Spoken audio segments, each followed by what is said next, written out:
झाले की 7:30 हो ना. आता फक्त 8 माणसं जोडलेली आहे. खूपच कमी वेळ लागली. नमस्कार. भीष्म स्कूल ऑफ नमस्कार sir. Bhishma school of Indic studies की ओर से मैं स्वाति यादव आप सभी का बहुत बहुत स्वागत करती हूँ। Bhishma series of IKS talks में जीवन का भारतीय प्रतिमान इस व्याख्यान माला का आज का 30वां सत्र है। आज 11 अगस्त आज महाराष्ट्र में नारळी पूर्णिमा और देश भर में रक्षाबंधन ये त्योहार मनाया जाता है। सभी को इस दोनों त्योहारों की बहुत बहुत शुभकामनाएं। आज हम भारत एक चिरंजीवी राष्ट्र इस पर विचार मंथन करने वाले हैं। हमें मार्गदर्शन करने जा रहे हैं दिलीप केळकर सर। आस्ते आस्ते लोग जुड़ते जा रहे हैं। सभी का फिर एक बार स्वागत। श्लोक से हम सत्र की शुरुआत करेंगे। ओम पूर्णमदः पूर्णमिदं पूर्णात् पूर्णमुदच्यते पूर्णस्य पूर्णमादाय पूर्णमेवावशिष्यते। ओम शांति शांति शांति। मैं केळकर सर से विनती करती हूँ कि वो अपना सेशन शुरू करें। धन्यवाद स्वाति जी। अभी तक के व्याख्यान पुष्पों में हमने विविध प्रकार के विषयों पर विचार किया है। पिछले व्याख्यान पुष्प में हमने हिंदू राष्ट्र के बारे में जानने का प्रयास किया था। ये राष्ट्र किस प्रकार से धर्माधिष्ठित होता है, जबकि आज जिस प्रकार की रचना में हम जी रहे हैं यह है इंडिया नेशन। नेशन यह सत्ताधिष्ठित होता है, बलवानाधिष्ठित होता है, स्वार्थ पर आधारित होता है और इंडिविजुअलाइजेशन के आधार पर समाज को तोड़कर शासन किया जाता है। समाज को व्यक्ति व्यक्ति में विभाजित कर उस पर शासन करना सरल होता है। धर्माधिष्ठित समाज जो होता है वह तो सारा समाज ही संगठित होता है और इसलिए धर्म के अनुसार चलने के कारण परस्पर एक दूसरे के हित के काम वो करते हैं। इस प्रकार से राष्ट्र और नेशन में अंतर हमने समझा। आज हम विचार करने वाले हैं कि भारत यह कम से कम वेद काल से तो राष्ट्र रहा है, धर्माधिष्ठित रहा है। योगक्षेम यह उसके लिए लक्ष्य रखा गया था। योग का अर्थ है जो आवश्यकताएं हैं उनकी पूर्ति करना और क्षेम का अर्थ है उनकी रक्षा करना। जो प्राप्त किया है उसकी रक्षा करना, फिर और जो प्राप्त करने के लिए कुछ लक्ष्य बढ़ाना, प्राप्त करना और उसका रक्षण करना। इस प्रकार से भारत राष्ट्र का जीवन चलता था। सुखमय जीवन था, सुख शांतिमय जीवन था। अब ये आज हम विचार करने वाले हैं कि अब विश्व भर में अलग अलग प्रकार के देश निर्माण हुए, अलग अलग प्रकार के समाज निर्माण हुए, आज भी हैं, लेकिन इनमें से कोई भी चिरंजीवी क्यों नहीं हुआ। वेद के बारे में ये आजकल के साइंटिस्ट कुछ भी कहें, लेकिन यह कई लाख वर्षों पहले की रचनाएं हैं। रामायण जो त्रेता युग का है यही कुछ कम से कम 12 लाख वर्ष पुराना है। उससे पहले सतयुग और सतयुग से के प्रारंभ में वेदों की प्रस्तुति हुई है। तो कितना पुराना, कितना प्राचीन, कितना सनातन यह राष्ट्र रहा है, इसकी हम कल्पना कर सकते हैं। अब यह इतने प्राचीन काल से चलता आ रहा राष्ट्र जिसका आधार धर्म है, धर्मयुक्त जीवन यह जिसकी जीवन दृष्टि है, वह आज भी धर्म को संभाले हुए है और धर्माधारित जीवन इस प्रकार से जीने का मोटे तौर पर प्रयास भी कर रहा है। आज वो समझ नहीं रहा है कि धर्म क्या है, लेकिन परंपराओं से जो धर्म की बातें जो सामान्य रूप से परंपराओं में, सामान्य रीति रिवाजों में हमारे पूर्वजों ने डाली थी, उनके साथ जी रहा है। आज भी कुछ लोग तो मानते हैं कि विवाह संस्कार होता है, हालांकि नेशन में विवाह संस्कार नहीं होता है। विवाह में विवाह या कॉन्ट्रैक्ट होता है। लेकिन आज भी ऐसे लोग हैं जो विवाह को संस्कार मानते हैं, और इस दृष्टि से कुछ मात्रा में आज भी हिंदू राष्ट्र यह जीवित है, अस्तित्व में है। क्षीण हो गया होगा, दुर्बल हो गया होगा, क्षमता उसकी कम हो गई होगी, लेकिन यह आज भी अस्तित्व को बनाए रखे है। हम देखते हैं कि इसके बारे में एक अर्ध सत्य बहुत प्रचलित हो गया है समाज जीवन में, और जो अपने को हिंदुत्व के पुरोधा मानते हैं, ऐसे भी लोग कई बार इस प्रकार का ये शेर सुनाया करते हैं, यूनान मिस्र रोमा सब मिट गए जहां से, जब तक अब तक मगर है बाकी नामो निशा हमारा, सदियों रहा है दुश्मन दौरे जहां हमारा, फिर भी कुछ बात है कि हस्ती मिटती नहीं हमारी। उनका कहना है कि देखो, हमें कुछ करने की आवश्यकता नहीं है, बस हम तो चिरंजीवी बनने के लिए ही निर्माण हुए हैं। ऐसा उन्हें लगता है कि कुछ बात है कि हस्ती मिटती नहीं हमारी, वो जो बात है बस वो तो है, और इसके लिए हमारी हस्ती मिट नहीं रही है। लेकिन यह अर्ध सत्य है। बचा हुआ अर्ध सत्य यह है कि हमारी हस्ती क्रमशः घटती जा रही है, मिटने की दिशा में अग्रसर हो रही है। यह वस्तु स्थिति है।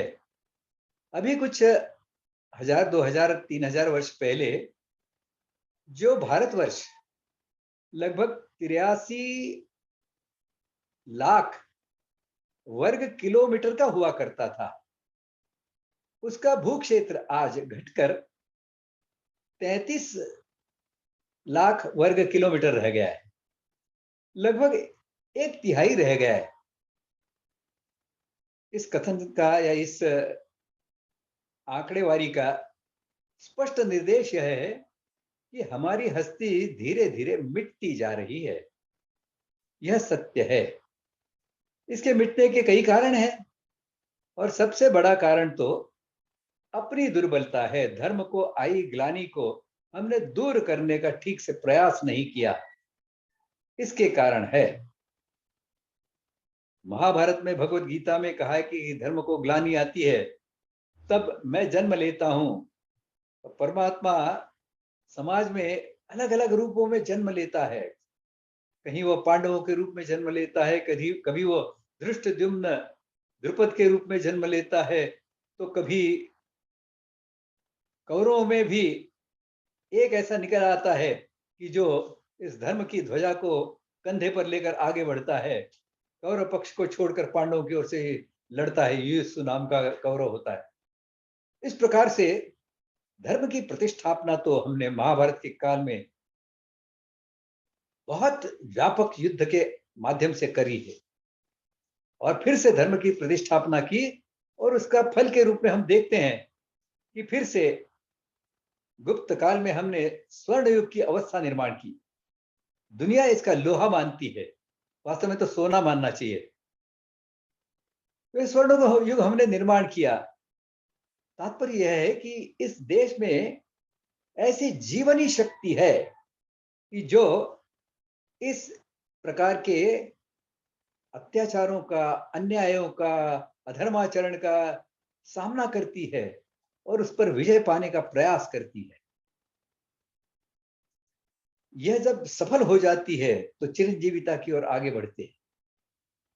और इसलिए हम देखते हैं हमारा पूरा इतिहास यह इस प्रकार के धर्म के अधर्म विरोधी और अधर्म पर विजय के इतिहास को ही हम विजय इतिहास मानते हैं। हमारे तो सभी विषय जो हैं ये धर्म से जुड़े हुए हैं। धर्म के विजय का इतिहास होता है। इसी प्रकार से हमारी अर्थव्यवस्था होती है वो धर्माधिष्ठित अर्थव्यवस्था होती है, हमारी शिक्षण व्यवस्था होती है, और धर्म के शिक्षा की व्यवस्था होती है। धर्म के अनुकूल अर्थ और काम, यानी अपनी इच्छाएं और उन इच्छाओं की पूर्ति के लिए उपयोग में लाए गए धन, साधन, संसाधन और प्रयास, इन सबको धर्म के अनुकूल रखने की शिक्षा ही शिक्षा होती है। हमारे यहाँ पोषण व्यवस्था का भी विचार धर्माधिष्ठितता से किया गया था कि जो जन्मा है वो खाएगा और जो कमाएगा वो खिलाएगा। आज भी कुछ मात्रा में हम ये देखते हैं कि कोई किसी घर की बड़ी बेटी है तो वह अपने यौवन को न्यौछावर कर देती है अपने कुटुंब के लिए। वो कहती है कि मेरे भाई बहन छोटे छोटे हैं, उनका जीवन सुचारू रूप से चलने के बगैर मैं विवाह कैसे कर सकती हूँ। आज भी ऐसे उदाहरण हम देखते हैं। यह सब उस चिरंजीवी राष्ट्र के लक्षण हैं।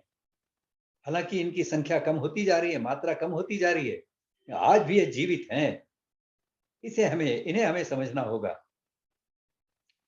कोई राष्ट्र चिरंजीवी क्यों बनता है, कैसे बनता है, उसके मन में, उस समाज के मन में चिरंजीवी बनने की इच्छा कैसे निर्माण होती है, कब निर्माण होती है, इसे हमें ठीक से समझना होगा। क्योंकि इसे समझे बगैर हम फिर से चिरंजीवी राष्ट्र की दिशा में भारत को आगे नहीं बढ़ा सकते।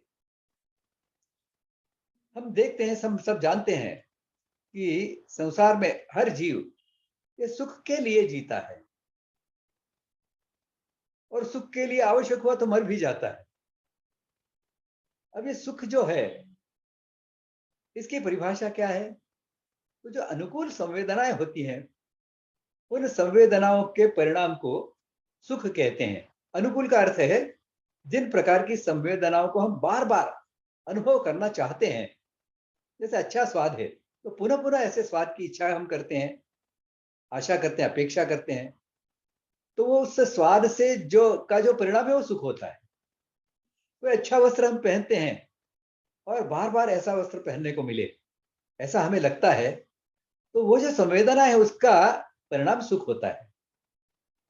अब ये सुख व्यक्तिगत सुख, व्यक्ति के स्तर का सुख होता है, और समाज के स्तर में भी सारा समाज सुखी हो तो सुख समष्टिगत भी होना चाहिए।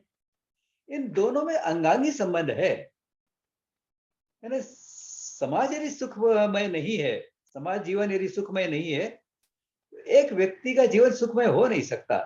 उसमें बाधाएं तो, उसके सुख में बाधाएं तो आएंगी ही। और इसलिए इस अंगांगी संबंध का अनुशासन यह होता है कि हर व्यक्ति अपने समाज के हित की दृष्टि से यदि अपने हित का त्याग करने की आवश्यकता हो तो त्याग करे। ऐसा अनुशासन जिस समाज में उसका पालन होता है तो सुख जो है वह समष्टिगत हो जाता है। व्यक्तिगत सुख पाने के लिए 4 बातों की आवश्यकता होती है। पहली बात तो है कि सुसाध्य आजीविका। भाई जीवन चलाने के लिए जो आवश्यकता है उनकी पूर्ति तो है, अनिवार्य है। उसके किए बगैर तो कुछ जीवन चल ही नहीं सकता, ठप हो जाएगा, नष्ट हो जाएगा। इसके लिए आजीविका, उपजीविका तो सुसाध्य होनी चाहिए। सुसाध्य का अर्थ ऐसा है कि 24 घंटे मर मर के आजीविका की प्राप्ति कर रहे हैं, बचा ही नहीं कुछ। अब जीने के लिए तो कुछ बचता ही नहीं है, मुर्दे जैसे घर में आकर सो जाते हैं। ये कोई जीना थोड़ी है। इसके लिए आजीविका सुसाध्य होनी चाहिए। मोटे तौर पर हम कह सकते हैं कि दिन में 8 घंटे, इससे ऊपर आजीविका के लिए समय लगाने की सामान्य से सामान्य मनुष्य को भी आवश्यकता नहीं होनी चाहिए। दूसरा अनिवार्य ऐसा जो हिस्सा है वह है शांति, विश्रांति।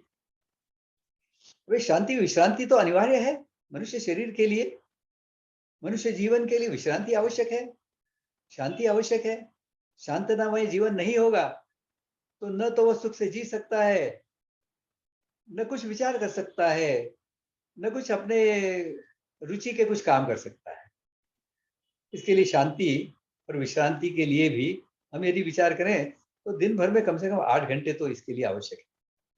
8 घंटे, केवल 8 घंटे सोना इसका अर्थ विश्रांति नहीं है। तो 8 घंटे में सोना भी है, कभी बीच में थोड़ा सा काम करते करते थोड़ी सी थकान आ गई तो विश्रांति लेना भी उसमें आता है।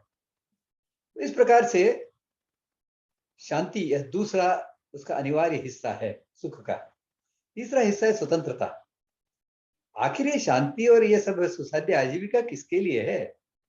हम स्वतंत्र बनना चाहते हैं, अपनी रुचि का कुछ करना चाहते हैं, अपने मन को जो अच्छा लगता है, बुद्धि को जो अच्छा लगता है, उसके अनुसार कुछ समय बिताना चाहते हैं। किसी को मूर्ति कला में रुचि है तो चाहता है कि दिन में कुछ समय तो मैं मूर्ति कला के लिए दे सकूं, इतना सहजता से दिन में समय निकाल सकूं। कोई संगीत में रुचि रखता है, कोई समाज के काम में रुचि रखता है, तो उसके लिए वो समय निकाल सके। इसे कहते हैं स्वतंत्रता।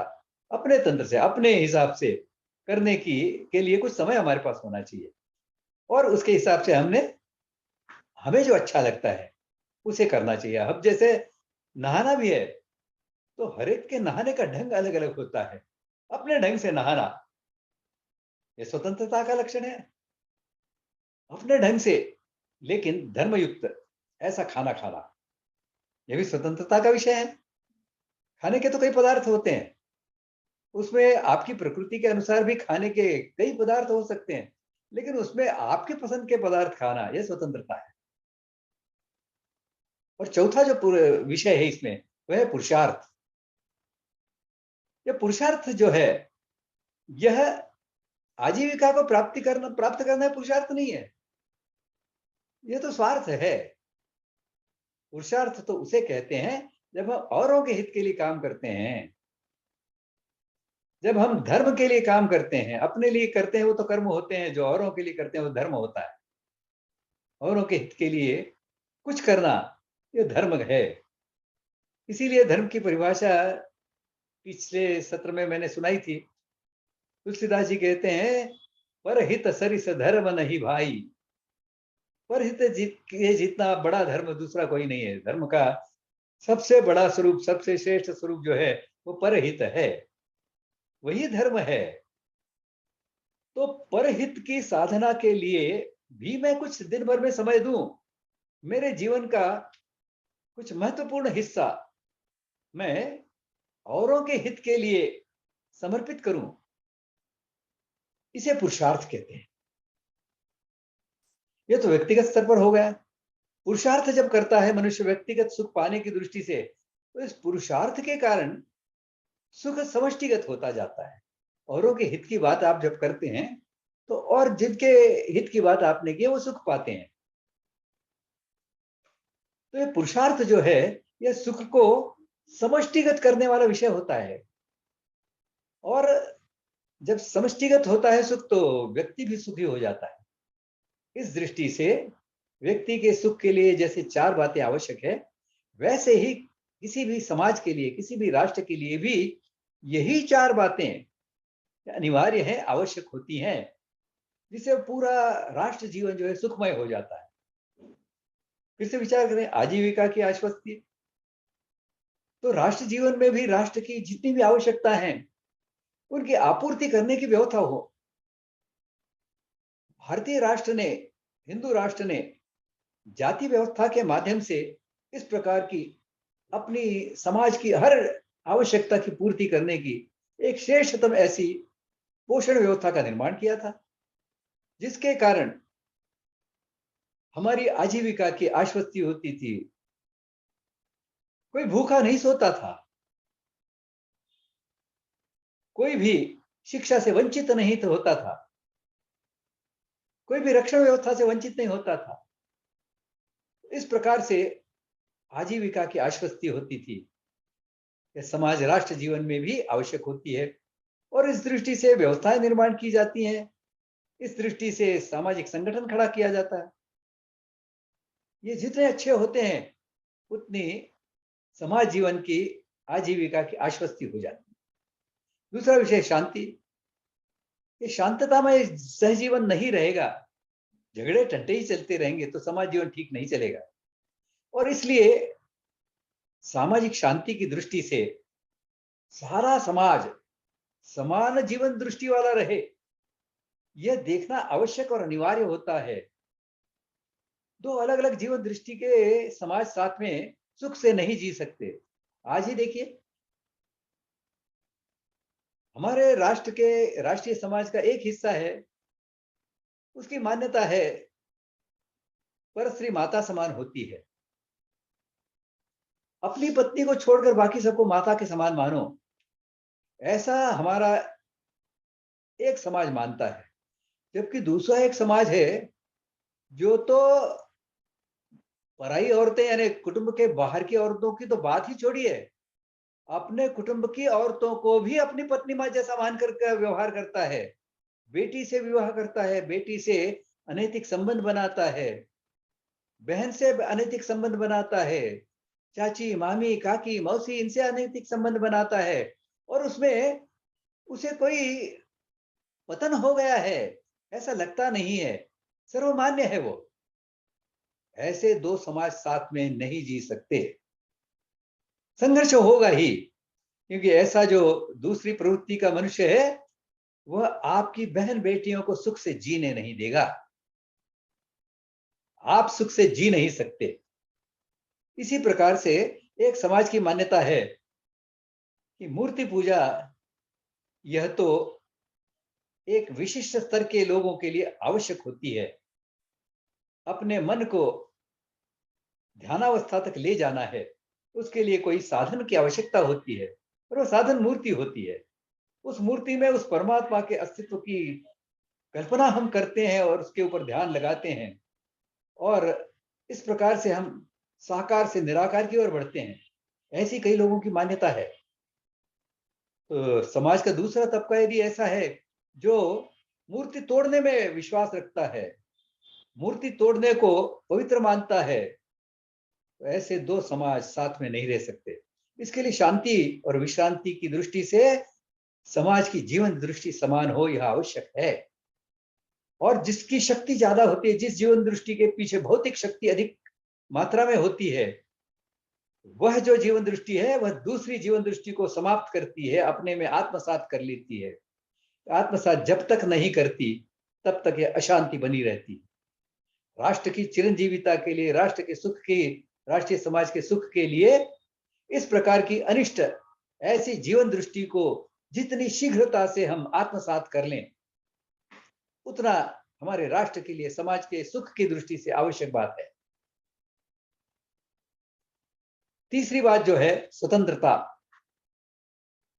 स्वतंत्रता का तो अर्थ ही हमारी धर्मयुक्त व्यवस्थाएं, तंत्र का अर्थ व्यवस्था होता है। अपनी व्यवस्थाओं से हम जी सकें। धर्माधिष्ठित जीवन जीने के लिए धर्माधिष्ठित और व्यवस्था धर्म के अनुसार बनी हुई व्यवस्थाएं आवश्यक होती हैं। इस प्रकार की व्यवस्थाएं हम निर्माण करें। उन व्यवस्थाओं को सुचारू रूप से चलाने के लिए हम श्रेष्ठ मानव निर्माण के लिए समाज को संगठित करें। वर्णाश्रम धर्म के रूप में ऐसी एक रचना खड़ी करें कि जो इन तीनों व्यवस्थाओं को धर्मयुक्त बनाए रखने के लिए, इनको चिरंतन बनाए रखने के लिए समाज जीवन है, इसकी परंपराएं एक पीढ़ी से दूसरी पीढ़ी तक आगे ले जाने के लिए महत्वपूर्ण हो, सहायक हो। इस प्रकार से समाज संगठन की भी बहुत आवश्यकता होती है।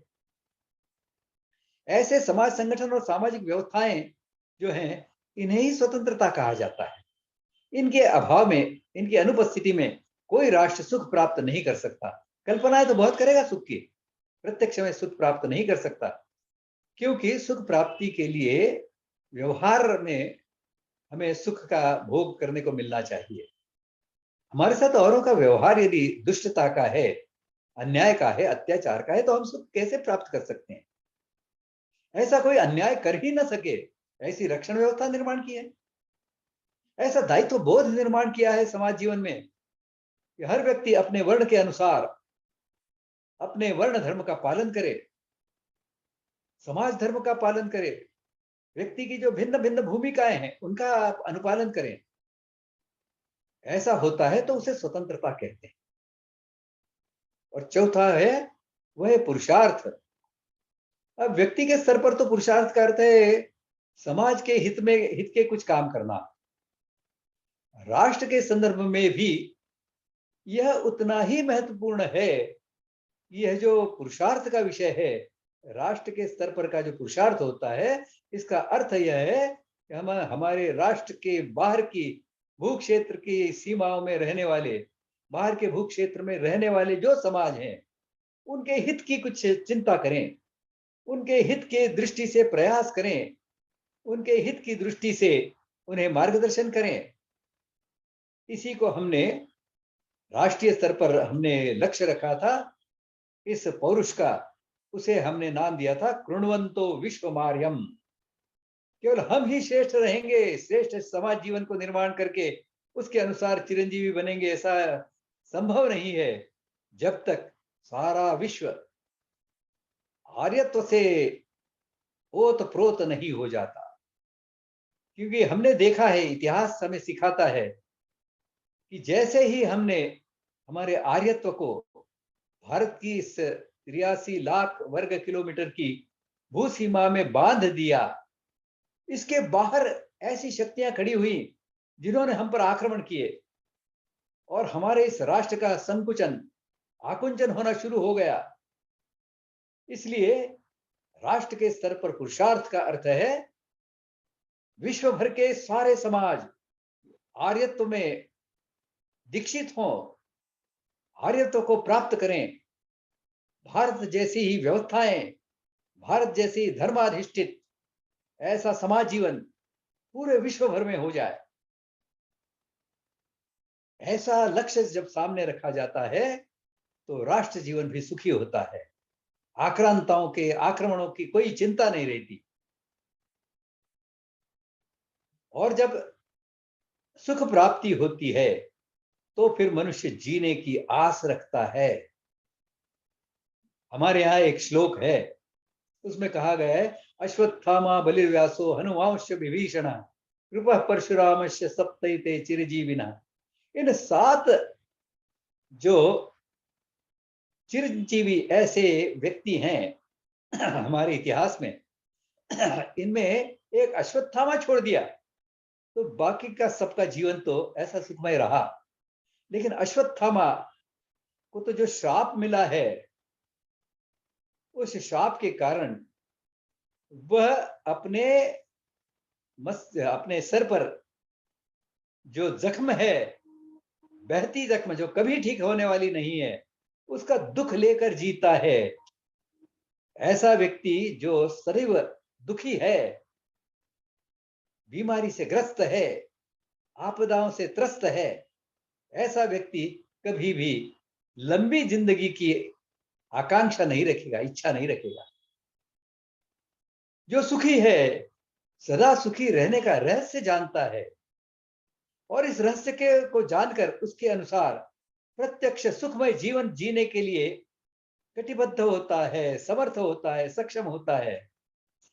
तब ऐसे समाज के मन में चिरंजीवी बनने की इच्छा निर्माण होती है, आकांक्षा निर्माण होती है और फिर वह अपनी इन श्रेष्ठ ऐसी धर्मयुक्त धर्माधिष्ठित व्यवस्थाओं को, धर्म के अनुसार सामाजिक संगठन को, इनको चलाते हुए चिरंजीवी बनता है। अब यह तो सैद्धांतिक बात हो गई। प्रत्यक्ष में हम देखते हैं इस प्रकार से केवल भारत में ही है इस प्रकार का राष्ट्र जीवित क्यों रहा। पूरे विश्व को हम देखें तो कुछ उदाहरण से भारत की चिरंजीविता की श्रेष्ठता को हम समझ पाएंगे। एक समय था जब ग्रीस या यूनान, इसमें एक बहुत श्रेष्ठ ऐसी सभ्यता अस्तित्व में थी। एरिस्टोटल है, सोक्रेटिस है, जैसे विद्वान जहां पर निर्माण हुए, बहुत अच्छे अच्छे कलाकार जहां निर्माण हुए, बहुत तत्वज्ञ निर्माण हुए और एक ग्रीस राष्ट्र के रूप में वो जिए, लेकिन ये चिरंजीवी नहीं बन पाए क्योंकि इन्होंने समाज जीवन में धर्माधिष्ठित व्यवस्थाओं और धर्माधिष्ठित ऐसे सामाजिक संगठन की स्थापना करना, इसका विचार तक नहीं किया। इनका विचार करने में वो असमर्थ रहे। इसलिए हम देखते हैं कि 3-3.5 हजार वर्ष पुराना जो ग्रीस है, वह ग्रीस जो राष्ट्र है, वह राष्ट्र, और आज जो ग्रीस है ये दो समान राष्ट्र नहीं कहे जा सकते। आज का जो ग्रीस है उसकी जीवन दृष्टि भिन्न है। एक ढंग से देखा जाए तो जिसे जीव शास्त्र की दृष्टि से कहा जाए तो आज जो ग्रीस के लोग हैं, निवासी हैं, ये सब और सोक्रेटिस और सिकंदर के ही वंशज हैं। ऐसा कभी नहीं हुआ कि ग्रीस की सारी जनता जो है उसको नष्ट कर दिया गया और पूरी बाहर से आकर कोई लोग वहां पर आकर बस गए, ऐसा कभी नहीं हुआ। तो जिसे बायोलॉजिकल कहते हैं, तो बायोलॉजिकल तो वंशज है ये सब, लेकिन राष्ट्र भिन्न हो गया है। दूसरा उदाहरण ले, यह भी बड़ा आदर्श है। एक जैसा नहीं होना चाहिए उसका आदर्श है ग्रीस, तो जैसा होना चाहिए इसका भी आदर्श है, वह इजराइल। 2000 वर्ष तक यहूदी लोग जूझते रहे, इन्हें मार मार कर इनका जो राष्ट्र था वहां से भगाया गया, पूरे विश्व भर में फैल गए ये। लेकिन विश्व भर में फैलने के उपरांत भी अलग अलग समाजों में जिनमें रहे उनको पीड़ित किया गया, प्रताड़ित किया गया, अत्याचार अन्याय सहन करते रहे ये लोग। केवल भारतवर्ष ऐसा एक देश रहा कि जहां पर यहूदी आए और जैसे हिंदू समाज जीवन जीता है उसके साथ में उतने ही सम्मान के साथ में, उतनी ही आजीविका की आश्वस्ति के साथ में वो जी सके। लेकिन यह सब भारत में रहने वाले भी जो यहूदी हैं और जो प्रताड़ित पीड़ित ऐसे दुनिया भर के अन्य राष्ट्रों में, अन्य समाजों में जीने वाले जो यहूदी हैं, इन सब के मन में एक संकल्प स्पष्ट था कि अगले वर्ष का जो जिसे सब्बात कहते हैं, उसका जो दिन होगा, सब्बात का दिन, वह मैं इजराइल में मनाऊंगा, जेरूसलेम में मनाऊंगा। इस प्रकार का संकल्प इन्होंने सदैव अपने मन में जागृत रखा। हम देखते हैं कि इनकी भाषा नष्ट हो गई थी, लेकिन जैसे ही इजराइल को भूमि प्राप्त हुई, दुनिया भर से यहूदी लोग इकट्ठे होकर वहां पहुंचे, भाषा को इन्होंने फिर से जन्म दिया, फिर से पुराने ग्रंथ ढूंढ के निकाले और फिर से अपनी भाषा को इतना समृद्ध बनाया कि आज इजराइल में साइंस एंड टेक्नोलॉजी जैसे विषय इजराइल की अपनी भाषा में सिखाए जाते हैं। और हमारा दुर्भाग्य ऐसा है कि हमने आज तक इस प्रकार की हमारी भाषाओं को समृद्ध नहीं किया। हालांकि हमारी संस्कृत की जो विरासत है तो इतनी समृद्ध है कि दुनिया की किसी भी अभिव्यक्ति को अभिव्यक्त करने के लिए, विचार को, व्यवहार को अभिव्यक्त करने के लिए इतनी सक्षम भाषा दुनिया में कोई नहीं है। कहने का तात्पर्य यह है कि चिरंजीवी बनने के लिए इस प्रकार का एक संकल्प आवश्यक होता है कि हमें चिरंजीवी बनना है, हमें हमारी जीवन दृष्टि को के आधार पर हमारे समाज जीवन को पुनः प्रतिष्ठित करना है। ऐसा जब होता है तो राष्ट्र चिरंजीवी बनने की दिशा में आगे बढ़ता है। यहां मैं थोड़ा सा रुकता हूं। स्वाति जी, आप भीष्म इंडिक का कुछ जो पुस्तकों के बारे में बताना है वो सबको बता दें, फिर अगला विषय शुरू करते हैं। जी।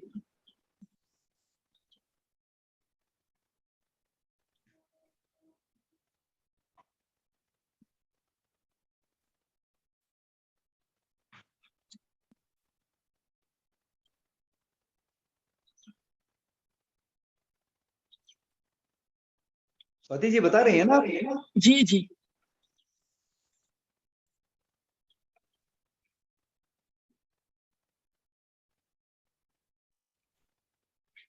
नमस्कार। जीवन का भारतीय प्रतिमान, जिस पर आधारित ये व्याख्यानमाला हो रही है, ये दिलीप केळकर सर द्वारा लिखित 2 ग्रंथ हमने प्रकाशित किए हैं। हम भारतीय हैं, इसका मतलब क्या है, भारतीय जीवन दृष्टि क्या है, इस पर पूरा विवरण इसमें है। भारतीय जीवन की श्रेष्ठता का परिचय कराने वाला ये थोड़ा श्रेष्ठ जोर से ग्रंथ बोलिए। जी हमारे घर में होना ही चाहिए। इसके कुल पृष्ठ 728 है और 2 खंडों का एकत्रित मूल्य 999 रुपए है, लेकिन 31 अगस्त तक ये आपको 799 रुपए में ऑनलाइन पंजीकरण हमारी वेबसाइट पर करके या गूगल पे क्रमांक पर पेमेंट करके आप घर पर मंगवा सकते हैं। 9503864401 ये हमारा भीष्म प्रकाशन का गूगल पे क्रमांक है और ऊपर दी हुई वेबसाइट पर आप जाकर हमें लॉग इन करके ऑनलाइन पंजीकरण भी कर सकते हैं। सर द्वारा लिखित और एक महत्वपूर्ण ग्रंथ है कुटुंब सुदृढ़ीकरण। ये तो केवल 250 रुपए में हमने उपलब्ध किया है। सॉरी। कुटुंब ये भारतीय संस्कृति की नींव है और इसकी महत्वता हमें इस समय में बहुत अधिक तीव्रता से महसूस होती है। कुटुंब टूटने के कारण कौन से है? श्रेष्ठ भारतीय कुटुंब की संकल्पना क्या है? इस पर बहुत सी अच्छी तरह से सर ने जानकारी दी है। ये किताब 200 पृष्ठ की है। इसका मूल्य 350 रुपए है, लेकिन ये हमने 250 रुपए में उपलब्ध किया है आपके लिए। किसी को भेंट देने के लिए रिटर्न गिफ्ट जैसे हम देते हैं, इसके लिए भी ये महत्वपूर्ण उपहार हो सकता है। मैं आप सभी से आह्वान करती हूँ कि ये ग्रंथ आप हमारी बच्चों के लिए, अगली धरोहर के लिए, किसी स्नेही जनों के लिए और हर घर में होने चाहिए भारतीय होने के नाते, ऐसा आह्वान करती हूँ। धन्यवाद। धन्यवाद स्वाति जी। जी अपने विषय को आगे जब बढ़ाते हैं, ये जो राष्ट्र की चिरंजीविता का विषय है, इसमें व्यवस्थाओं और सामाजिक संगठन का महत्व अनन्य साधारण है। लेकिन इसके साथ में ही जो धर्म सुसंगत जीवन है, इसका होना बहुत आवश्यक है। भारतीय समाज के बारे में कहा जाता है कि भारतीय समाज आध्यात्मिक समाज है। अब इस आध्यात्मिक समाज का सुख से क्या संबंध है, इसका थोड़ा विश्लेषण करना आवश्यक है। देखो, सुख हर जीव की आवश्यकता होती है, इच्छा आकांक्षा होती है। यह मानव जीवन का विचार हम जब करते हैं तो ध्यान में आता है कि सुख के 4 स्तर हैं। पहला स्तर है इंद्रिय सुखों का। इंद्रिय सुखों का अर्थ है हमारे जो 5 ज्ञानेंद्रिय हैं और जो 5 कर्मेंद्रिय हैं, इनके सुख का। यह इसका सुख का सबसे नीचे का स्तर है। इससे ऊंचा स्तर जो है वह है मन के सुख का विषय। हम देखते हैं कि हम कुछ अच्छी भावना से कुछ करने को चलते हैं तो बहुत सारे शारीरिक कष्टों को सहन करते हुए हम वो कर लेते हैं। पहाड़ पर चढ़कर जाते हैं तो बहुत कष्ट होता है, लेकिन जैसे ऊपर पहुंचते हैं पहाड़ के ऊपर तो मन प्रसन्न हो जाता है। आसपास का जो दृश्य हम देखते हैं तो सारा कष्ट भूल जाते हैं। तो मन के सुख का स्तर जो होता है वह इंद्रिय सुख, शरीर के सुख से ऊपर होता है। मानव के व्यक्तित्व का तीसरा घटक जो होता है बुद्धि होता है। बुद्धि का सुख जो है यह मन के स्तर से ऊंचा होता है। हम देखते हैं, उदाहरण हम सबको पता है कि जो आर्किमिडीज था, उसकी एक समस्या का हल उसे, और टब में जब नहा रहा था, वस्त्रहीन था, ऐसी अवस्था में उसको उस समस्या का हल समझ में आया। वो हल समझ में आते ही वो सब जो मन की लज्जा है, जो शारीरिक दृष्टि से जो वातावरण का उसके ऊपर होने वाला परिणाम है, इन सबको भूलते हुए वो दौड़ पड़ा, यूरेका यूरेका, मिल गया, हल मिल गया, हल मिल गया, ऐसा करके दौड़ पड़ा।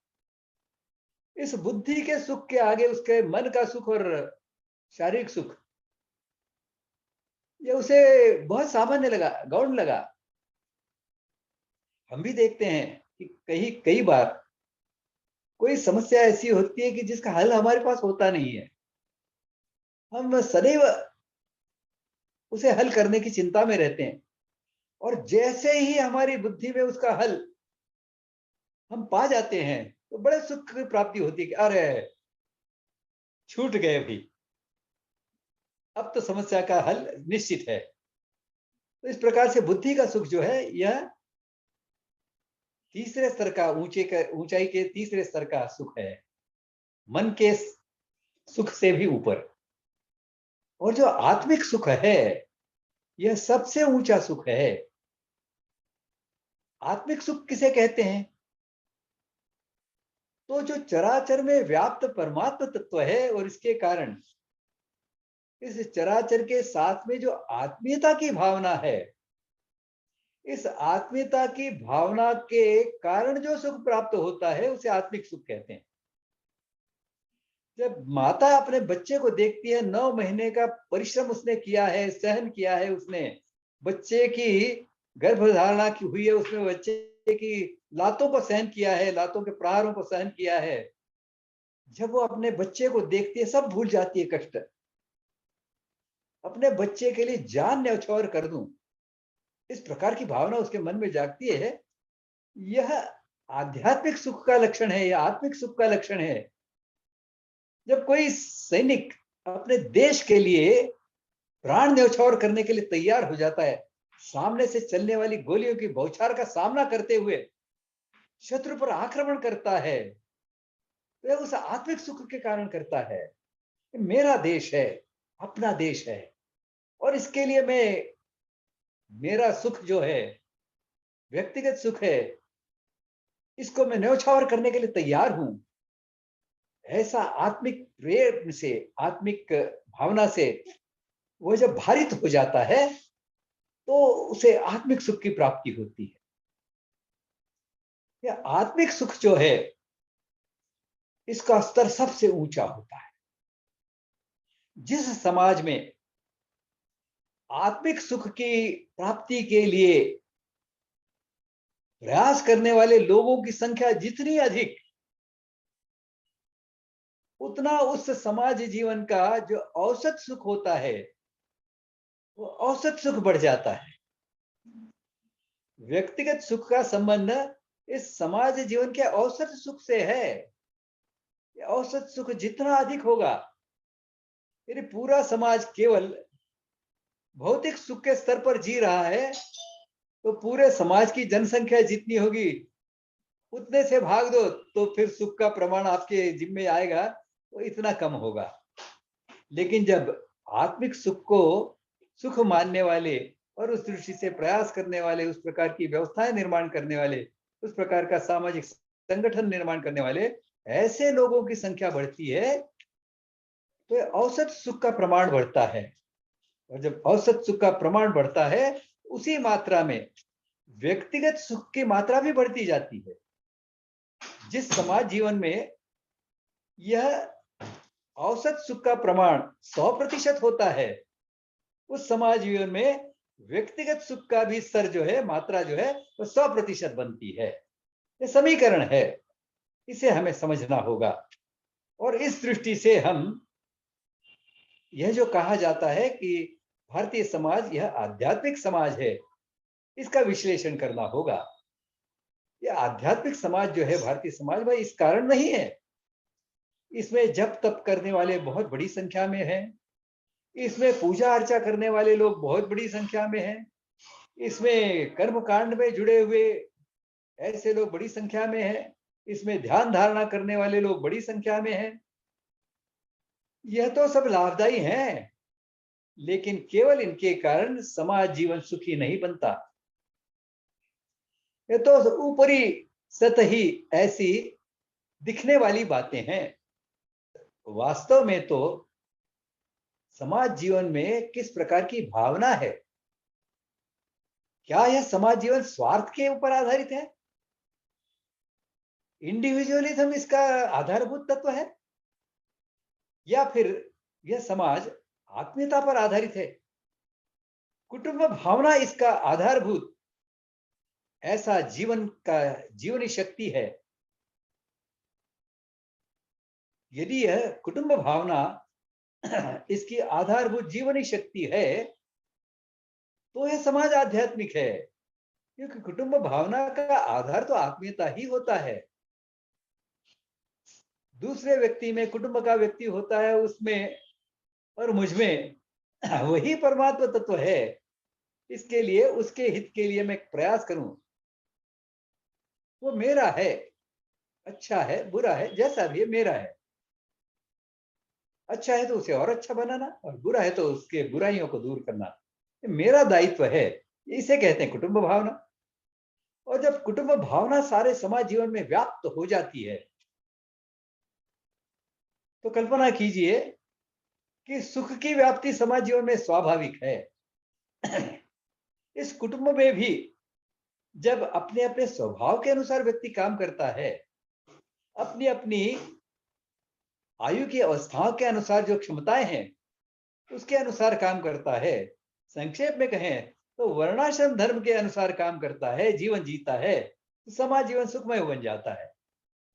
समाज की व्यवस्थाएं, इनका भी शिक्षण प्रशिक्षण तो व्यक्ति घर में ही सीखता है। ये तीनों व्यवस्थाएं हर घर में, हर कुटुंब में होती हैं। कुटुंब का विस्तारित स्वरूप जो गुरुकुल है उसमें भी होती है, और विस्तारित स्वरूप जो ग्राम है उसमें भी तीनों व्यवस्थाएं होती हैं। और ये तीनों गुरुकुल कुल हुआ करते थे। कुटुंब सबसे छोटा कुल, उससे बड़ा कुल गुरुकुल, उससे बड़ा कुल ग्राम कुल। कभी कभी गुरुकुल इतने बड़े होते थे, 10,000 की संख्या वाले गुरुकुल हुआ करते थे, श्रेष्ठ गुरुकुल दुनिया भर से। इनमें विद्यार्थी आते थे, राजपुत्र आते थे, वहां के विद्वान आते थे विद्या प्राप्त करने के लिए। जीवन कैसे जिया जाता है इसके लिए आते थे ऐसे श्रेष्ठ विद्या केंद्र। लेकिन ये कुल होते थे। उन विद्या क्षेत्रों की, उन विद्या केंद्रों की अपनी परंपराएं होती थी, कुल परंपराएं होती थी। उनके गुरु के आधार से ये कुल परंपराएं आगे बढ़ती थी। उस विद्यापीठ से शिक्षा प्राप्त हर जो स्नातक हुआ करता था, उस कुल परंपरा को आगे बढ़ाता था। उस कुल के जो सब विद्यार्थी वहां के होते थे, ये सब उसके गुरु बंधु हुआ करते थे। तो कुटुंब भावना से ओतप्रोत समाज जीवन, यह सुख की आश्वस्ति का कारण है, इसे हम समझें। और हम देखते हैं अनादिकाल से भारत में यह कुटुंब भावना समाज जीवन में ओतप्रोत रही है। आज भी हमने पूर्व के व्याख्यान पुष्पों में इसका विचार किया है। एक बार फिर उसका संक्षेप में याद दिला दूं मैं। ये हमारे यहाँ तो कुटुंब, इस कुटुंब के जो रिश्ते हैं, नाते हैं, उनकी संख्या ही इतनी बड़ी है कि दुनिया में अन्य किसी समाज में नहीं है। यह सब कुटुंब भावना से अपने साथ जोड़ने के प्रयास हैं। ये सब मेरे हैं, अपने हैं। ये ताऊ है, ये ताई है, ये मामा है, ये मौसी है, बुआ है, ये फूफा है। ऐसे भिन्न भिन्न रिश्ते, ये दादा है, ये दादी है, ये नाना है, ये नानी है, प्रपौत्र है, पुत्री है, प्रपौत्री है, प्रपौत्री है। इस प्रकार से कितने ही रिश्ते तो कुटुंब में होते हैं। इससे आगे बढ़कर ग्राम कुल में, गुरुकुल में इन रिश्तों का विस्तार होता है। तो कुटुंब भावना जो है, यह पति पत्नी के रक्त संबंधों से शुरुआत होती है इसकी, और कुटुंब में व्याप्त हो जाती है। एकात्मता की, आत्मीयता की कुटुंब भावना व्याप्त हो जाती है। सब मेरे हैं, अपने हैं। इनके लिए कुछ भी करना पड़े, जान भी देना पड़े, तो मैं हाजिर हूं, उपस्थित हूं। ऐसी भावना होना, यही वास्तव में भारतीय समाज जीवन का आध्यात्मिक होना कहा जा सकता है। अध्यात्म क्या है? कण कण में भगवान है, इसे समझना, इसे अनुभव करना और उसके अनुसार जीवन जीना, यही तो अध्यात्म है। कुटुंब भावना से ओतप्रोत जीवन, बिल्ली को मौसी मानना, चंद्रमा को चंदा मामा मानना, गंगा को गंगा मैया मानना, गाय को गौ माता मानना, धरती को धरती माता मानना, इस प्रकार से चराचर सृष्टि के साथ में आत्मीयता के संबंध जोड़ते हैं, तब सुख की प्राप्ति यह अपरिहार्य होती है, होने ही वाली है। इस प्रकार से समाज जीवन की आधारशिला के रूप में हमारी कुटुंब भावना हुआ करती थी। लेकिन केवल कुटुंब भावना और केवल अपने देश के अंदर जो है, उससे हम सुख प्राप्ति नहीं कर सकते। सुख प्राप्ति के लिए इस प्रकार की व्यवस्थाएं आवश्यक होती हैं, जिसके कारण यह सुख बना रहे। हर जीव जन्म लेता है और नष्ट हो जाता है। हर जीवमान इकाई की यह तो स्वाभाविक अवस्था है। जन्म लेना, बढ़ना, घटना, नष्ट हो जाना। सामान्य रूप से सभी समाज भी, क्योंकि वह भी जीवंत इकाई होते हैं, इनका भी भवितव्य तो ऐसा ही होता है। जन्म लेते हैं, ये बढ़ते हैं, घटते हैं और नष्ट हो जाते हैं। ऐसे दुनिया में कई समाज हुए जो बलवान हुए, लेकिन धीरे धीरे नष्ट हो गए। केवल भारत ही ऐसा है कि हम कह सकते हैं कि हमारी हस्ती घटी लेकिन मिटी नहीं। तो ये कैसे हुआ? हर जीव में चयापचय नाम की एक प्रक्रिया चलती है। हर जीव में प्रतिपल सैकड़ों हजारों पेशियां नष्ट होती रहती हैं और नई जन्म लेती रहती है। जब तक तो नई जन्म लेने वाली पेशियों की संख्या मरने वाली पेशियों से अधिक होती है, तब तक वह मनुष्य, वह व्यक्ति, वह जीव यौवन की दिशा में आगे बढ़ता है। और जिस दिन मरने वाली पेशियों की संख्या बढ़ जाती है, वह मृत्यु की दिशा में, घटने की दिशा में आगे बढ़ना शुरू कर देता है। राष्ट्र जीवन के लिए भी यह उतना ही सत्य है कि जब तक राष्ट्र जीवन वर्धिष्णु नहीं रहेगा, राष्ट्र जीवन घटने की दिशा में, मृत्यु की दिशा में आगे बढ़ेगा। स्थिरता मृत्यु है, घटना मृत्यु की दिशा है, मृत्यु का मार्ग है। चिरंजीवी बनने के लिए सदैव वर्धिष्णु रहना, यह एक अनिवार्य ऐसा पहलू है, अनिवार्य ऐसा पहलू है, इसे हमें समझना होगा। वर्धिष्णु होने का अर्थ क्या है?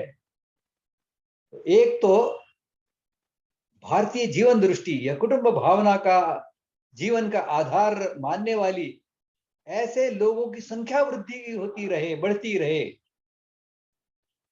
और दूसरा, इसकी भूमि भी निरंतर बढ़ती रहे।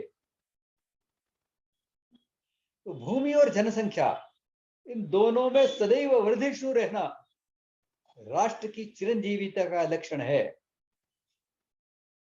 जिस दिन इससे उल्टा हो जाता है, राष्ट्र मृत्यु की दिशा में बढ़ निकलता है।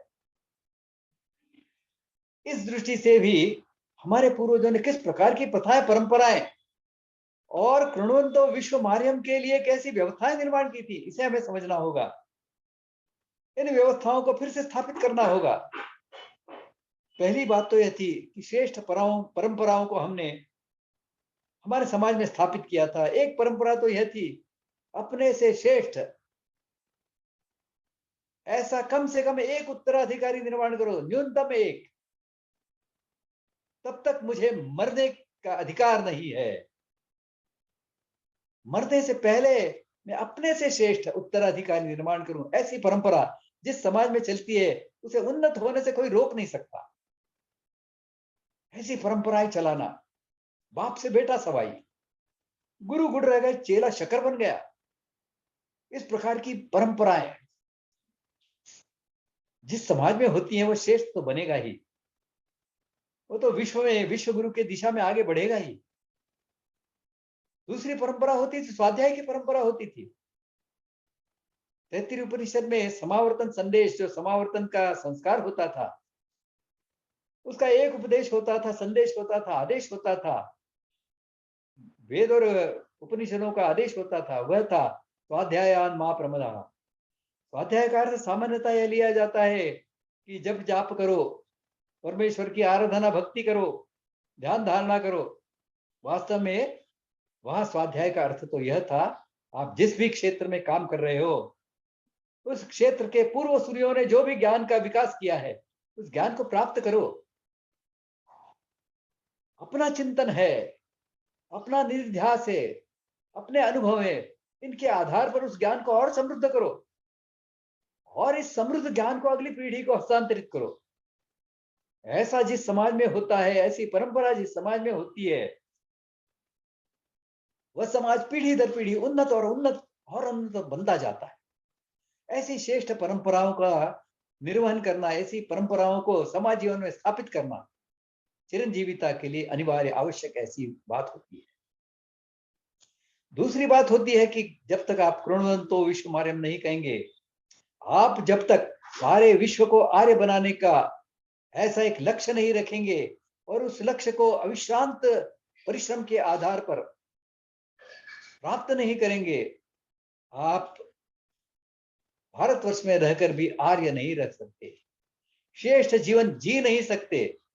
हमने देखा है, जैसे ही हमारे देश की सम्राट व्यवस्था दुर्बल हुई, भारत के सम्राट अपनी चतुरंगिणी सेना लेकर विश्व के कोने कोने तक जाने से रुक गए। केवल भारत की ही सीमाओं में अपनी सेना लेकर घूमते रहे।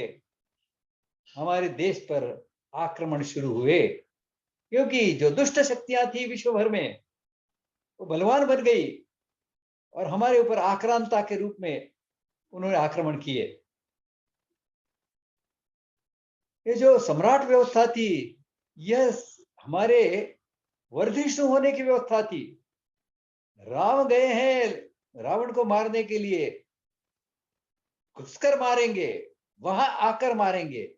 दुष्ट शक्ति विश्व में जहां भी पनपेगी, वहां जाकर उस दुष्ट शक्ति को नष्ट करेंगे और धर्माधिष्ठित जीवन की स्थापना के लिए अनुकूल वातावरण दे सके, इस प्रकार का नेतृत्व वहां स्थापित करेंगे। हमारे लोग वहां नहीं रहेंगे, वहीं के ऐसे लोग जो धर्माधिष्ठित जीवन में विश्वास रखते हैं, वही वहां के शासक रहेंगे। हम तो उनके लिए अनुकूलता निर्माण करेंगे। जिस प्रकार से राम ने जो सोने की लंका थी उस पर शासक बन के राज्य नहीं किया, उन्होंने विभीषण को, जो धर्माधिष्ठित जीवन का पुरस्कर्ता था, ऐसे विभीषण का राज्याभिषेक वहां पर किया। तो सम्राट व्यवस्था, जिसका आधार भारत का क्षत्रिय वर्ण का समाज था, उस क्षत्रिय वर्ण का यह दायित्व था, तो केवल भारत के अंदर की रक्षा का ही विचार नहीं, तो पूरे विश्व को आर्य बनाने की दृष्टि से ऐसी सम्राट व्यवस्था का निर्माण करे जो पूरे विश्व में धर्म की प्रतिष्ठापना करे, पूरे विश्व को आर्यत्व की दिशा में जाने की दृष्टि से जो विरोधी शक्तियां हैं उनको नष्ट करे। लेकिन पूरे विश्व के समाजों को, अन्य अन्य समाजों को परिचय तो हमारे व्यापारी करते थे। व्यापारियों के माध्यम से हमारे जो वैश्य वर्ण के लोग थे, ये व्यापार के लिए पूरे विश्व भर में जाते थे। यहाँ की आवश्यकताओं की पूर्ति होने के बाद में जो कुछ अतिरिक्त बचता था, उसे व्यापार के रूप में विश्व को देने के लिए पहुंचते थे। भारत के लिए लाने के लिए तो इनके पास इन्हें केवल चांदी और सोना लाया जाता था। तो बाकी सब बातें तो भारत में बनती थी। अपनी बातें, अपनी वस्तुएं, अपने पदार्थ सब भारत में अपने निर्माण होते थे, किसी की आवश्यकता नहीं थी। इसके लिए हमने दूसरे समाजों को लूटने के लिए कभी आक्रमण नहीं किए। हमने आक्रमण यदि किए हैं तो यह धर्माधिष्ठित जीवन की प्रतिष्ठापना के लिए किए हैं। कभी हमने जिन समाजों को हमने जीता, जिन शासकों को हमने जीता, उनके शासन काल में, उनके शासन के क्षेत्र में हमने कभी अत्याचार नहीं किया, हमने कभी लूटमार नहीं की, हमारे लोगों ने कभी बलात्कार नहीं किए। हमारा लक्ष्य तो धर्माधिष्ठित जीवन का था। तो हमारे व्यापारी भी, अब देखिए आप, आज भी सामान्यतः व्यापारी की ओर देखने की दृष्टि तो यह होती है, ये तो वैश्य है, वाणी है, ये तो डंडी तो मारेगा ही। यानी अप्रामाणिकता को हमने समीकरण बना दिया है वैश्य वर्ण के साथ में। लेकिन भारत का वैश्य वर्ण का व्यक्ति ऐसा नहीं हुआ करता था, वैश्य समाज ऐसा नहीं हुआ करता था। जब विदेशों के साथ में व्यापार करता था, उतनी ही सच्चाई के साथ में, उतनी प्रामाणिकता के साथ में व्यापार करता था जैसा कोई ब्राह्मण करे। इस प्रकार की प्रामाणिकता से पूरे विश्व के समाज प्रभावित होते थे कि जिस समाज का वैश्य वर्ण का व्यापारी जो है यह भी इतना प्रामाणिक है, वो समाज कितना सत्यनिष्ठ होगा, वो समाज कितना सत्य के लिए प्रयत्नशील होगा, समाज जीवन कैसा सत्यनिष्ठ होगा। ऐसे जीवन को हमने देखना चाहिए, प्राप्त करना चाहिए। ऐसी लालसा अन्य समाजों में जगाने के काम में बहुत बड़ा श्रेय हमारे वैश्य वर्ण को था। इस वैश्य वर्ण की जो प्रामाणिकता थी, सत्यनिष्ठता थी, व्यापार करने में भी कोई भी छल कपट नहीं करना, ऐसा उनका स्वभाव था। इसके कारण भारत की आर्यता का एक ढंग से कहें तो विज्ञापन हो जाता था, लोगों को ज्ञान हो जाता था। और फिर दूसरे सब देशों से, सब समाजों से यह भारतीय जीवन कैसा होता है इसे सीखने के लिए हमारे विद्या केंद्रों में वहां के विद्वान आते थे, वहां के राजपुत्र आते थे। ऐसा कहते हैं कि तक्षशिला के किसी एक कालखंड में दुनिया भर के 32 राजपुत्र वहां पर शिक्षा के लिए आए हुए थे। कल्पना कीजिए, दुनिया भर से ऐसे राजपुत्र आते हैं, क्षत्रिय वर्ण के प्रतिनिधि जो हैं, क्षत्रिय वर्ण के जो नेतृत्व करने वाले हैं, ऐसे राजपुत्र आते हैं। वहां के ब्राह्मण वर्ण का नेतृत्व करने वाले ऐसे विद्वान विद्याएं सीखने के लिए यहाँ आते थे और यहाँ से तृप्त होकर विद्याएं प्राप्त कर अपना अपना वर्ण धर्म की शिक्षा प्राप्त कर अपने अपने वर्ण के दायित्व बोध को प्राप्त कर यहाँ से लौटते थे। इस प्रकार से हमारे तीनों वर्णों के लोग इस भारतीयता की, भारतीय राष्ट्र की चिरंजीविता के लिए यह प्रयत्नशील थे। ऐसा होता था तब जाकर हम विश्व गुरु भी बने थे और पूरे विश्व को हमने भारतमय बना दिया था। यह भारतमय विश्व जो है इसका संकुचन शुरू हुआ कुछ हजार वर्षों से, और यह जो 83 लाख वर्ग किलोमीटर की बात मैं कर रहा हूं, ये तो 2-3 हजार वर्ष पूर्व तक की बात है। उससे पहले तो कुछ हजार वर्ष पहले तक तो यह पूरा विश्व ही भारतमय हुआ करता था। और इसीलिए हमारे प्रमाद के कारण तो पूरा भारतमय विश्व जो है वो घटता हुआ कुछ हजार वर्ष पूर्व 83 लाख वर्ग किलोमीटर तक छोटा हो गया, और हमने प्रमाद किया तो ये 33 लाख वर्ग किलोमीटर तक घट गया है। हमारी हस्ती मिटी नहीं लेकिन घटी तो है। इसे ठीक करना है तो हमें फिर से राष्ट्र को चिरंजीवी बनाने की दृष्टि से राष्ट्र की जो श्रेष्ठता है उसको वृद्धिंगत करने के लिए, वर्धिष्णु करने के लिए प्रयास करने होंगे। फिर से हमें उन श्रेष्ठ परंपराओं का जागरण करना होगा, उनका निर्वहन करना होगा। समाज जीवन के बहुत बड़े, समाज जीवन के क्षेत्र में, समाज जीवन में लोगों में बहुत बड़ी संख्या में इन्हें प्रतिष्ठित करना होगा। सामान्य मनुष्य भी इस प्रकार से जिए कि मेरा बेटा मुझसे सवाई होना चाहिए, शिक्षक ऐसा विचार करे मेरा विद्यार्थी मुझसे सवाई होना चाहिए। ऐसी श्रेष्ठ परंपराएं यह फिर से स्थापित करनी होंगी। जीवन का जो प्रतिमान है यह पूरा प्रतिमान इंडिया बन गया है। अभारतीय बन गया है। सृष्टि निर्माण की मान्यता से लेकर व्यवहार, इन व्यवहारों को ठीक से चलाने के लिए व्यवस्थाएं, इन व्यवस्थाओं को सुचारू रूप से चलाने के लिए सामाजिक संगठन, ये सब अभारतीय बन गए हैं। इस पूरे जीवन के प्रतिमान को भारतीय बनाने के प्रयास करने होंगे, तब जाकर पहले भारत समग्रता में भारत बन पाएगा। फिर वर्धिष्णु होने का विषय आगे शुरू होगा। पूरा विश्व को भारतमय बनाने का, कृण्वन्तो विश्वमार्यम का प्रयास उसके आगे शुरू होगा। लेकिन यह सब करने के लिए सामरिक दृष्टि से हमें विश्व की श्रेष्ठतम सर्वोच्च ऐसी सामरिक शक्ति के रूप में खड़ा होना होगा। भय भी न हो तो न प्रीत, ऐसे दुष्ट लोगों के मन में भी आपके प्रति प्रेम निर्माण करना है, उनके मन में भय निर्माण करो।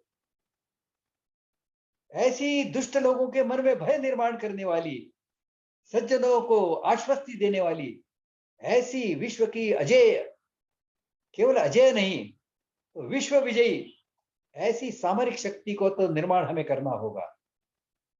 चिरंजीवी राष्ट्र बनने के लिए हम ऐसे अजेय और सर्व विजयी ऐसी शक्ति के निर्माता थे, शक्ति के धारण करने वाले थे। इसके लिए भारत चिरंजीवी रहा। भारत को फिर से चिरंजीवी बनाना है, इन सब बातों का हमें ध्यान रखना होगा। मुझे लगता है कि यहाँ मैंने पर्याप्त रूप से इस चिरंजीविता को और भारत राष्ट्र अब तक चिरंजीवी क्यों है और फिर से इसकी चिरंजीविता को फिर से उदयित कैसे किया जा सकता है, इसका मैंने कुछ विश्लेषण और वर्णन किया है। अगला पुष्प हमारा जो होगा, व्याख्यान पुष्प, वह फिर जड़ मूल का ऐसा होगा, माता प्रथमो गुरु का होगा। क्योंकि कुटुंब जीवन में, जैसे मैंने इस सत्र में भी बताया है कि कुटुंब जीवन जितना श्रेष्ठ होगा, कुटुंब जीवन में समाज जीवन की नींव जब तक अच्छी तरह से पड़ेगी, तब समाज जीवन श्रेष्ठ बनेगा, भारत चिरंजीवी राष्ट्र बनेगा। उसकी नींव है कुटुंब जीवन, और कुटुंब जीवन का बहुत महत्वपूर्ण पहलू है माता प्रथमो गुरु। इस माता प्रथमो गुरु का विचार हम अगले व्याख्यान को करेंगे। अब मैं अपनी वाणी को विराम देता हूं। कोई कुछ प्रश्न पूछना चाहता है, जिज्ञासा है, पूछ सकते हैं। धन्यवाद। धन्यवाद सर। पहला सवाल कैलाश जी अग्रवाल पूछना चाहते हैं, उनके बाद चंद्रकांत जी तैयार रहिएगा। ऐसा नमस्कार। नमस्कार। मैं जो है ये पूछ रहा था, आपने जो 7 चिरंजीवी लिखे बताए थे, अश्वत्थामा बलर्यासो हनुमाश्च विभीषण। कैलाश जी थोड़ा जोर से बोलिए। ये 7 चिरंजीवी जो बताए थे ना, अश्वत्थामा बलर्यासो हनुमानश्च विभीषण, ये जो है कृपा परशुरामस्य सप्तैते चिरंजीविनः। हाँ, ये गुणवाचक हैं या क्या है? ये मतलब इसका कंसेप्ट क्या है? मतलब यह तो चिरंजीवी है, इतना ही बताया है, ये गुणवाचक वगैरह ऐसा नहीं है, नहीं तो अश्वत्थामा नहीं आता उसमें। अश्वत्थामा बुराई का प्रतीक हो सकता हमारे है। इतिहास में जो चिरंजीवी माने जाते हैं उनकी गिनती है ये केवल। चिरंजीवी क्यों माने जाते? इतिहास में तो और भी बहुत से ऐसे लोग हुए हैं जिन्होंने इस प्रकार के किए काम, लेकिन ये चिरंजीवी क्यों माने जाते हैं? ये मेरा, ये चिरंजीवी हैं, ये क्यों क्यों हैं, ये इनके चरित्र को हम देखेंगे तब हमारे ध्यान में आएगा। अब यह एक उदाहरण उसका जो है, यह चिरंजीवी कैसा नहीं होना चाहिए उसका उदाहरण है अश्वत्थामा का। बाकी जो बलि है, जो व्यास हैं, जो परशुराम है, ये सब आदर्श हैं। अपने अपने वर्ण के हिसाब से आदर्श चुन लो आप। तो इस दृष्टि से यह चिरंजीवी बनना है, लेकिन अश्वत्थामा जैसा नहीं बनना है, कि वो तो दुख में सड़ता रहता है। और कोई भी व्यक्ति आप देखिए, यदि वो सदा दुखी है, वो पहले क्षण को मौत को स्वीकार करने को तैयार होता है, चाहता रहता है कि कब मौत आकर मुझे अपने में संभाले, ऐसा विचार करता रहता है। सदा सुखी समाज जो होता है वही और सुख प्राप्ति के लिए और जीने की आकांक्षा रखता है, इच्छा रखता है।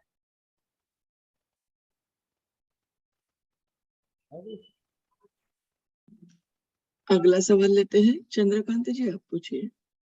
अनिरुद्ध जी सादर प्रणाम, बहुत आनंद आया, बहुत सीखने क्षमा मिला। करिए, ये अनिरुद्ध मेरा नाती है, उसने कुछ अच्छा, गड़बड़ की है, अच्छा, इसलिए दिलीप बर्वे साहब। केसरी की जगह पर अनिरुद्ध बर्वे नाम आ रहा है। अच्छा अच्छा, बर्वे साहब को मैं साष्टांग दंडवत करता हूँ।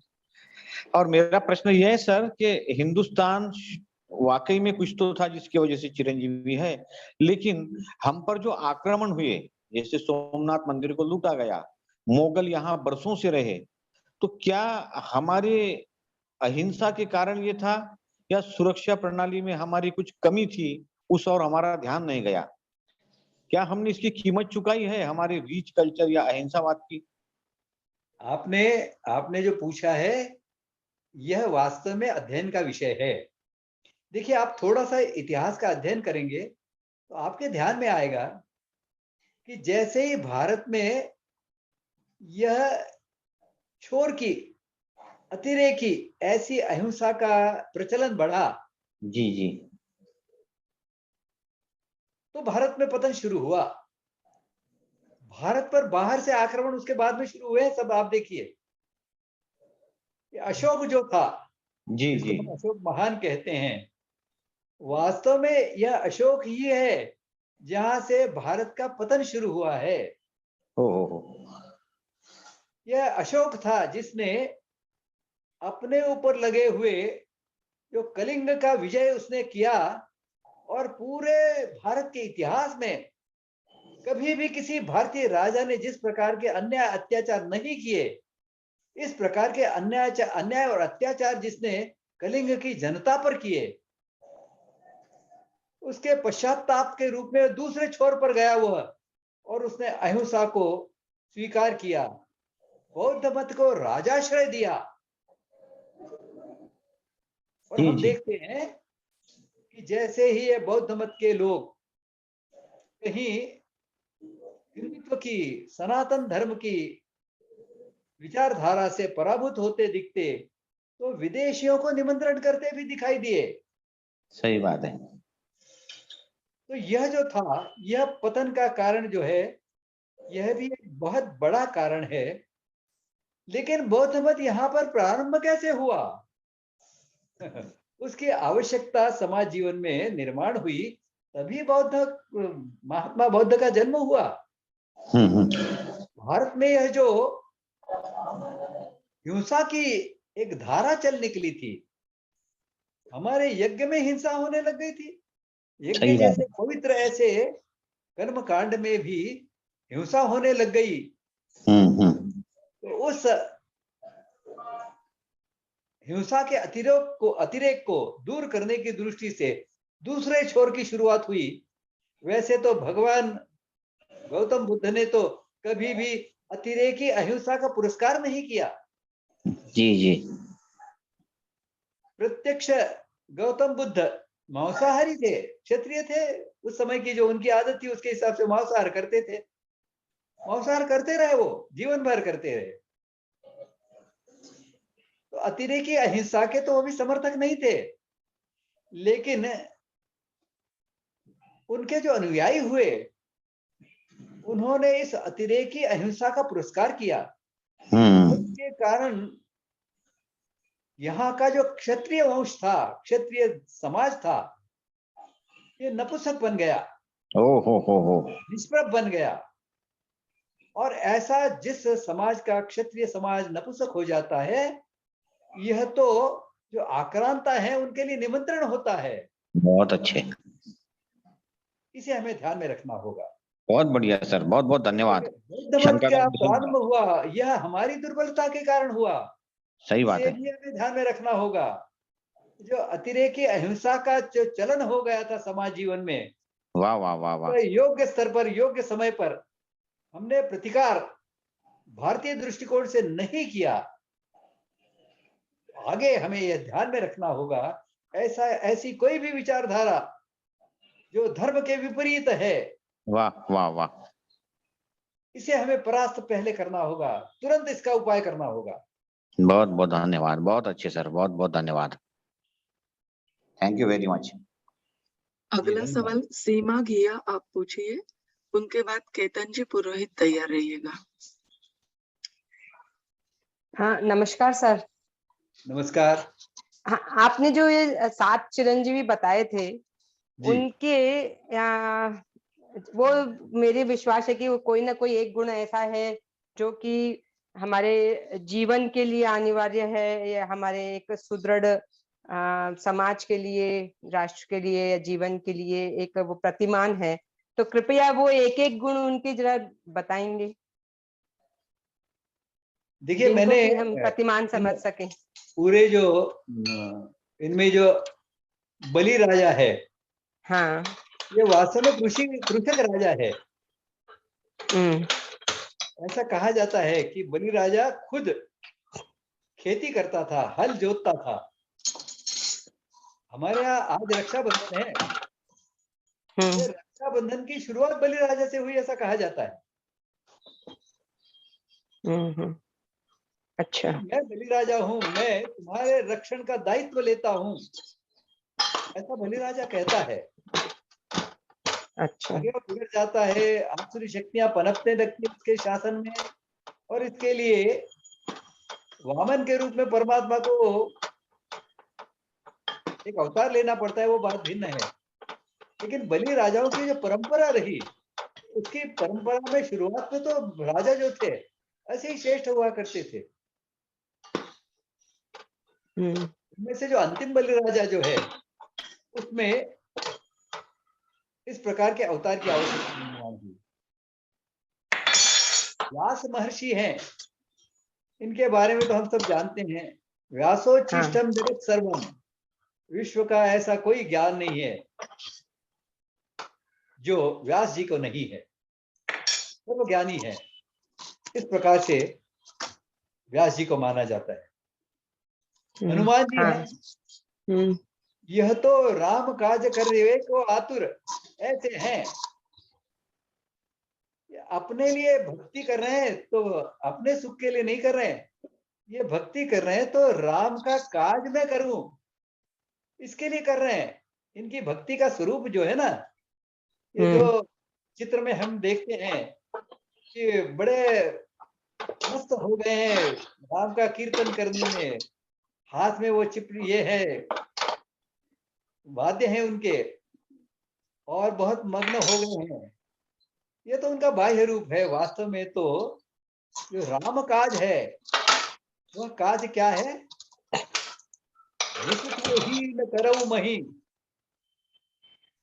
ये राम काज करने में जिन्होंने बहुत बड़ा योगदान दिया, वह हनुमान है, विभीषण है। ये धर्माधिष्ठित जीवन की पुनः प्रतिष्ठा के प्रतीक है। परशुराम है, ये धर्म और धनुर्धारी, ऐसे दोनों के बहुत श्रेष्ठ ऐसे ज्ञाता है। इसीलिए इन्होंने 21 बार निक्षत्रिय की है पृथ्वी को, क्योंकि क्षत्रियों में इस प्रकार की भावना निर्माण हो गई थी कि जिस प्रकार की भावना यह मैंने बताया, ऐसे बौद्ध काल से के प्रारंभ में या बौद्ध काल से पूर्व में इसी प्रकार की क्षत्रिय वर्ण के विपरीत ऐसी भावनाएं क्षत्रिय वर्ण में निर्माण होने लग गई थी, अन्याय अत्याचार करने लग गए थे। तब जाकर क्रोधित होकर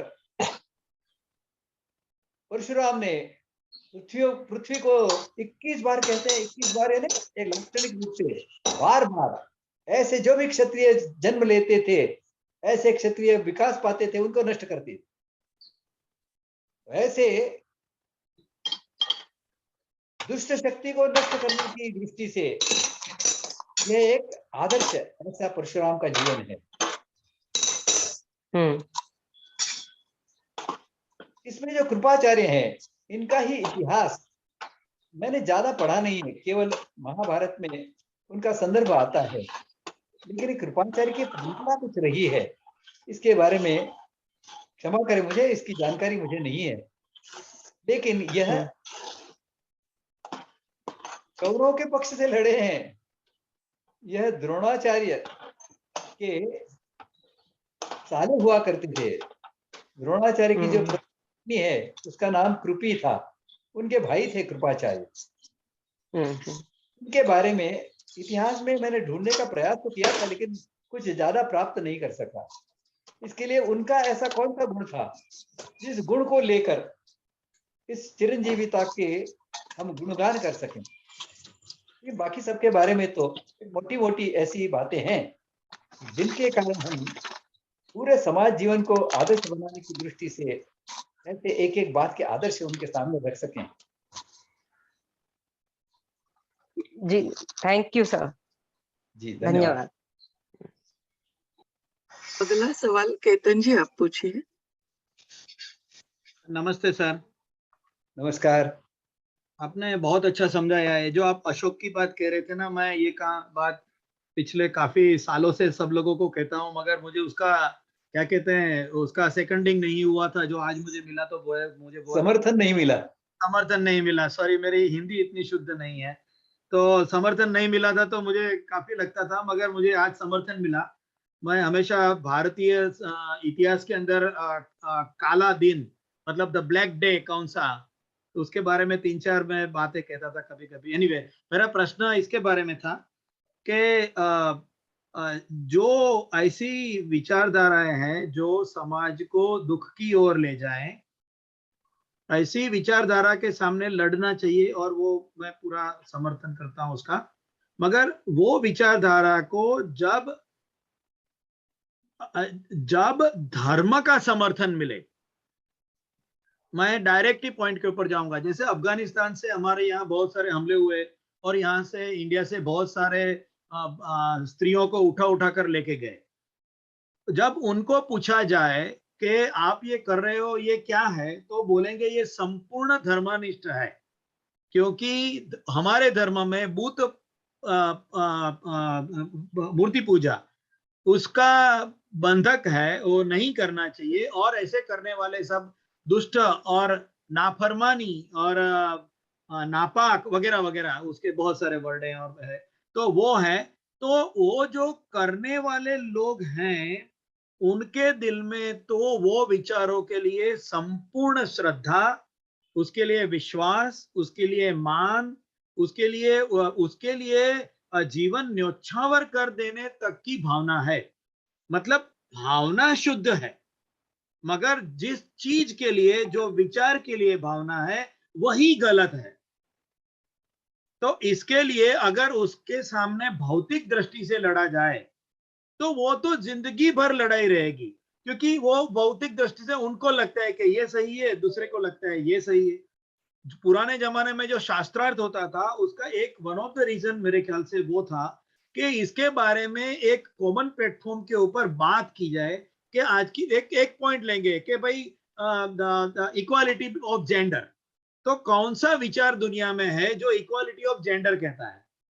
दूसरा लेंगे प्राणी मात्र के अंदर जीवन जीने की अपने खुद की स्वतंत्रता, तो क्या किसी को काटने मारने से ही क्या हम लोग अपने आप को मनुष्य कहने लायक कहेंगे? तो ऐसे जो फंडामेंटल क्वेश्चन के ऊपर अगर आर्ग्यूमेंट की जाए तो वो लोगों के साथ में फिजिकली लड़ना या पॉलिटिकली या फाइनेंशियली लड़ना वो जरूरत ही नहीं पड़ेगी।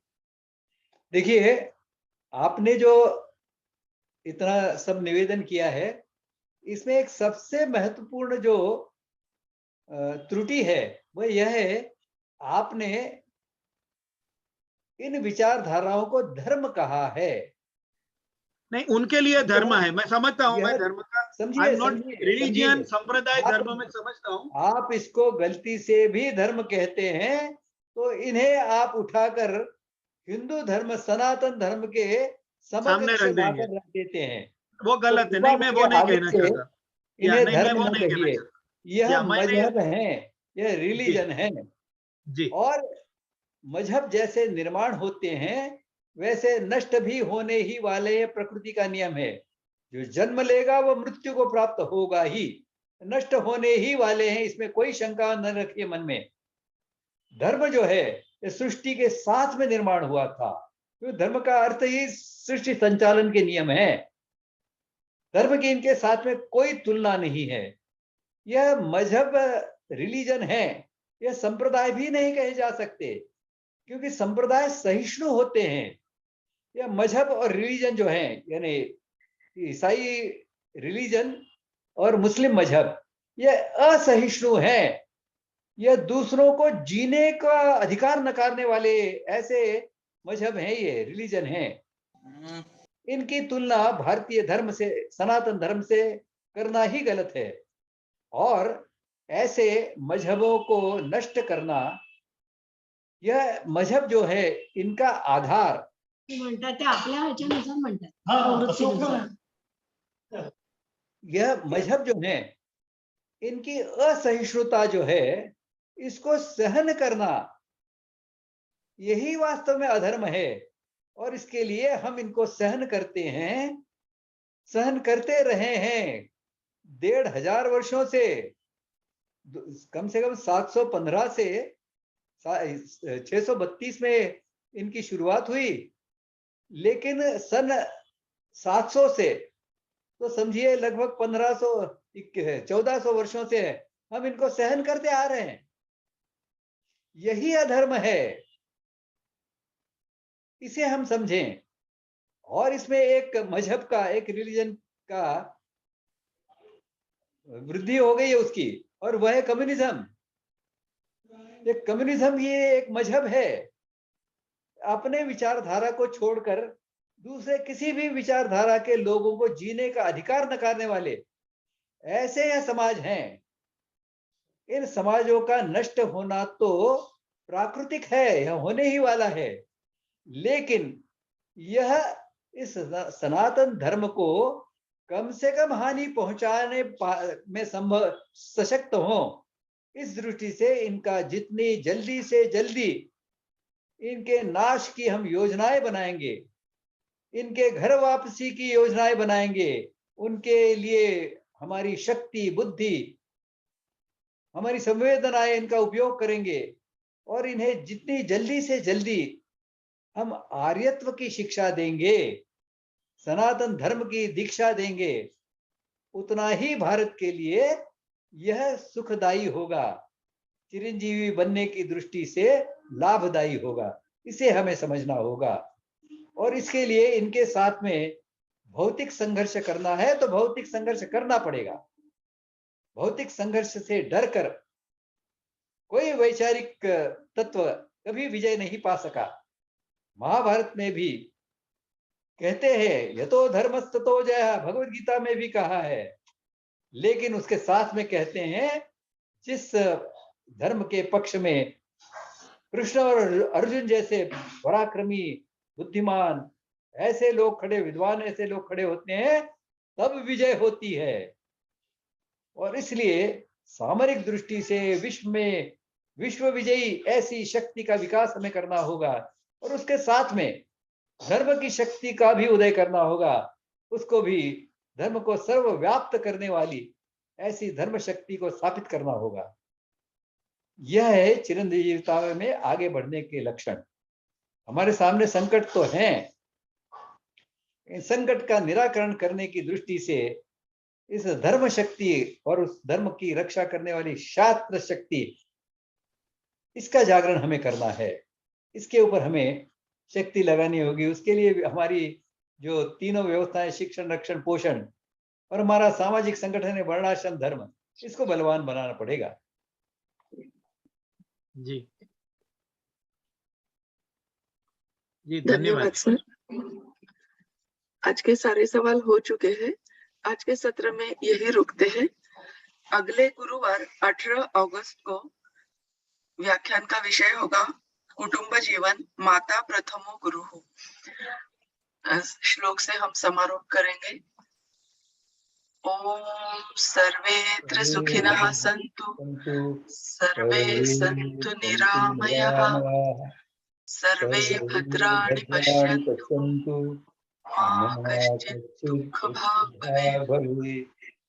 ओम शांति शांति शांति। सभी को बहुत बहुत धन्यवाद।